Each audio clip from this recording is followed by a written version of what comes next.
Day 2 of the USA Pro Challenge, and signing in after his victory into Aspen on day 1, Peter Sagan, now facing up to 126-mile stage to Breckenridge.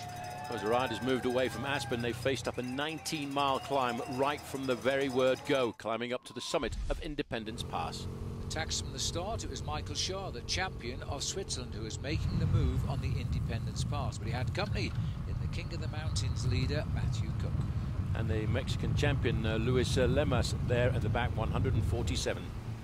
Lemas, the champion, as Paul has said, of the Mexican, and Shaw, the champion of Switzerland, getting the better here of Cook at the top of the climb. Cook, though, getting 10 points for second place as they crossed over the 12,000-foot summit, and that would be good enough to keep him in the lead in the King of the Mountains competition, at least for one more day. On the way down the pass, though, Paul, there were one or two fallers. One or two riders taking risks to get themselves down this climb as quickly as possible, and that's what happens when you do take those risks. You come unstuck. Eventually they all came together in the valleys, and then came a whole series of attacks until 15 riders got clear, and from those 15 riders an attack by Lachlan Morton of Team Garmin Sharp. Yeah, Hoosier Pass, he realised that the race was not going fast enough for him, so he decided to take it away and go on alone. He led over the summit of Hoosier Pass by just 15 seconds over two chasers. Lachlan Morton had finished 17th, and in a group of 17 riders who all finished equal on time in Aspen, and now was his chance to take the yellow jersey for himself. Peter Sagan was still trapped in the main field and running around 2 minutes behind. But then as he made his way to around about 25 kilometres to go, he's joined by two other riders, Matthias Frank of Switzerland in the red and black jersey, and Lawson Craddock wearing 122, the leader of the Bontrager team. 3 riders going clear, 1 climb to come, and it was on the climb and the Boreas Pass, once over the top, just 2 miles to the finish, but Matthias Frank put in a move. At first, Morton could keep with him, but then he too would crack.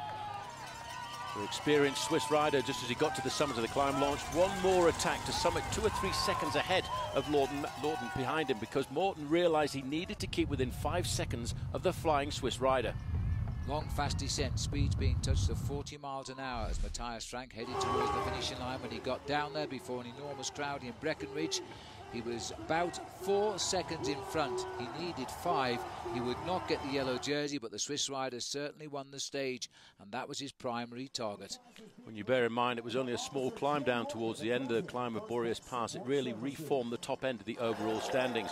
But it didn't stop this man, Lachlan Morton, pulling the yellow jersey onto his shoulders with a 2-second advantage over the Swiss rider Frank at the end of the day. So after day 2, the Smashburger race leader in yellow was Lachlan Morton, having raced today 7 hours 31 in the 2 days of racing. Matthias Frank, 2 seconds was his loss.